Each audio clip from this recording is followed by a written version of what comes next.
Virgos, welcome to your monthly Sidereal Astrology forecast. This is for June of 2016. I'm Athen, and this is for Sidereal Astrology. If you are new to the channel, be sure to check out the link because the signs are different. All right, so Virgo, this month we got a lot going on, a lot more than usual. And so I'm going to go through the most important aspects to help you see which key dates are going to be important, what might be shifting, and this should give you a very good general picture. But if you do want a more specific look, do stay tuned for your weekly where I go into these specific weeks in detail. So let's go ahead and see where everything's at the beginning of the month. You've got your ruler Mercury still in that 8th house, and this is where Mercury was retrograde. So coming into this month, you guys are direct, right? Your ruler's direct now. There's a lot of this reflection, I think, last month in terms of intimacy, in terms of what really matters to you in life, beginnings and endings and transformation and all that deep, raw stuff. But this month, there's this transformation occurring, and I think that's going to be specifically around the 7th, which I'll talk about once your ruler goes into that 9th house. But with that deeper stuff, starting this month, and this was last month too, the later part, there's still a lot of awareness about what's possible in life and about spirituality and tapping into the adventurous spirits and expanding your horizons. So I think that's going to be a key this early part still coming into this month. There's a lot of energy to be gained from seeing what's possible, expanding your mind spiritually, philosophically, or literally out in nature or doing some traveling, whatever that might be for you. Good source of energy, and I think you can enjoy that stuff quite a bit.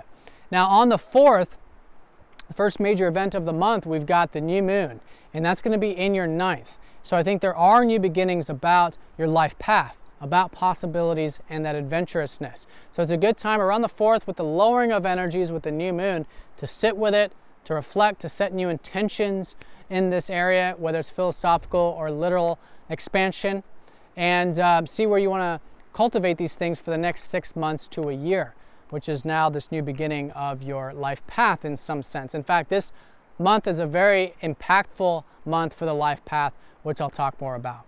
One thing I want to mention about the new moon is that it's going to be forming a grand cross, so it is a challenging new moon, so it's good to be open to challenges. And that's really where real transformation in life occurs, is when we are open to challenge and we challenge ourselves, right? So it's a good time to do that, to sit with and see where you can, again, tap into that adventurousness, see things from that top-down perspective, open your horizons, although there may be some things that you might need to work on and develop and concretize as you develop these new energies. And it is going to be conjoining up to Venus, so I think it's about your values specifically with these things, your values of what's possible, and it can be very enjoyable, in fact, in terms of what you want to start to cultivate in this area.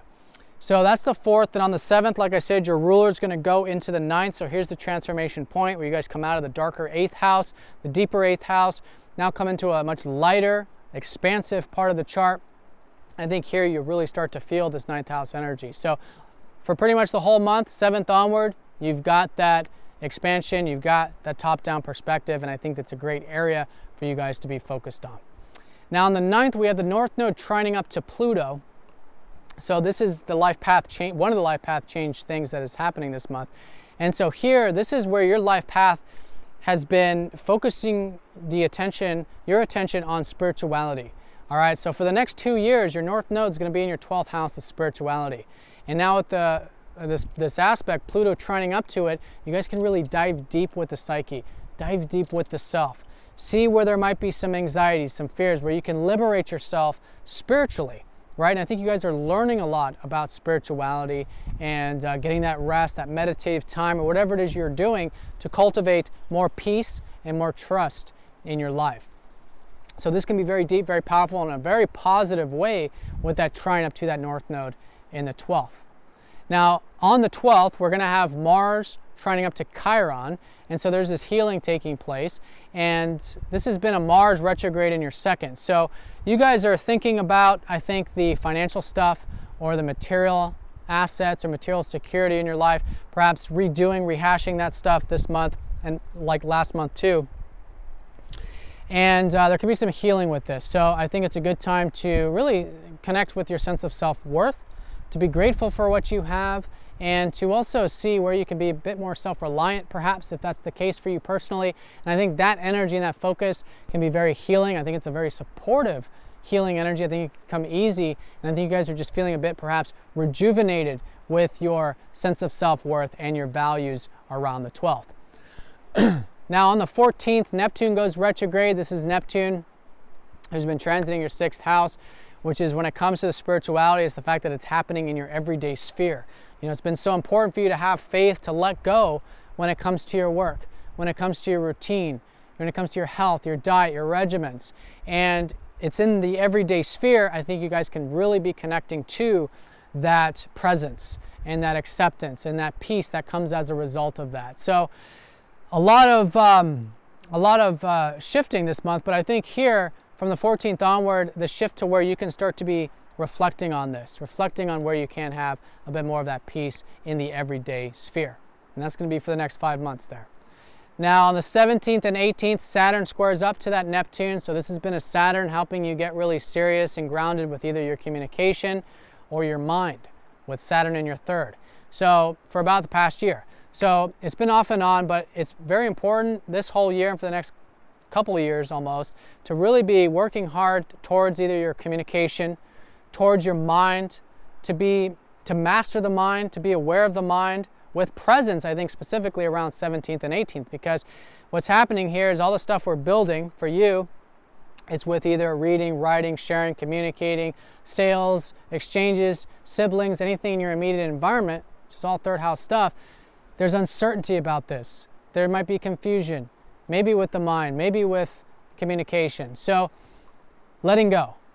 And I think it's those key areas, right? Your 3rd house with your communication, your mind, and then also your routine, your everyday stuff, I think are 2 very important areas for you to let go, have that faith and trust, and just know that it's part of a much larger picture. And looking back, you'll see that maybe we didn't have it all figured out, and that this river is now flowing you into a new direction. And there could be some insight, intuitive insight about that around the middle of the month. Now, also around this time, Venus is going to go into Gemini, so there is this shift, I think, to where you guys will start to enjoy a bit more of the career stuff. This second half of the month, maybe meeting people in your career or in your public life, if that's the case, and also maybe even attracting things to you there too, which is great, and you could be, again, enjoying that. Then on the 20th, the Sun goes in there, and this is going to be the area of new beginnings for you next month with career and your public life. But with the Sun for the second half, you guys can be gaining energy, gaining prana by really getting productive. Whatever that might mean for you, I think focusing on the big picture stuff in your life can be a great source of energy for you. Now, the 20th is actually a very important date because we have a lot of things going on, very important things. One is that shift of the Sun.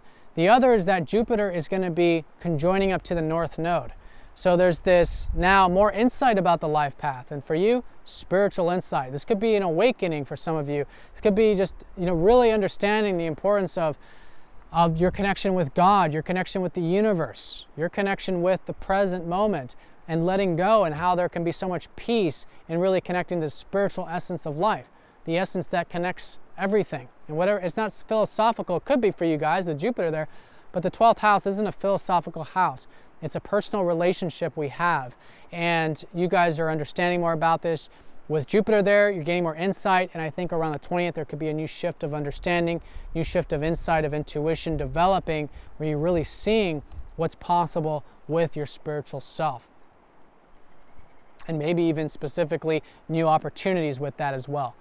Now, the 20th has a full moon also, and this is going to be a full moon right on the cusp between your 4th and your 5th house.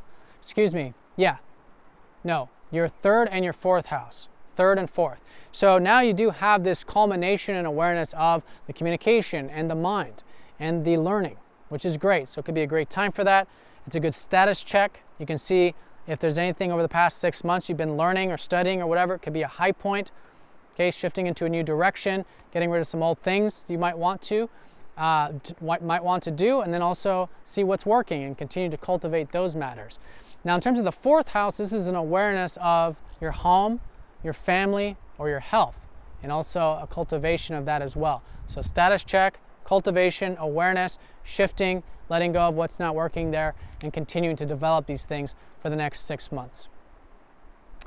Now on the 26th, we've got Jupiter trining up to Pluto. Again, Pluto transforming here, transforming your psyche, transforming your spiritual self, the deep stuff. And I think around the 26th, you're probably really open to connecting to that spiritual self, whatever it is, getting the alone time, meditation, spiritual opportunities, changing. And it's because you're, I think, willing to see things in a new light. And that can be very powerful, in fact, with Jupiter in the 12th.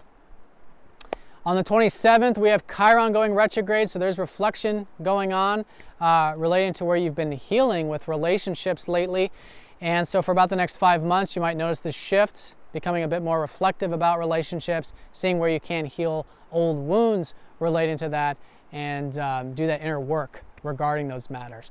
Then on the 29th, Mars goes direct. So a lot of the things that maybe you've been reflecting on about your material values, your material security, your sense of self-worth, which is where I think you've had a lot of motivation and drive, but you're kind of reflecting on all that, starts to move forward. 29th going into July, it's a lot of motivation for your self-reliance, cultivate your values in life, and put energy into that area. All right, Virgo, so have a fantastic month. Thanks for watching, and I'll see you guys all next time.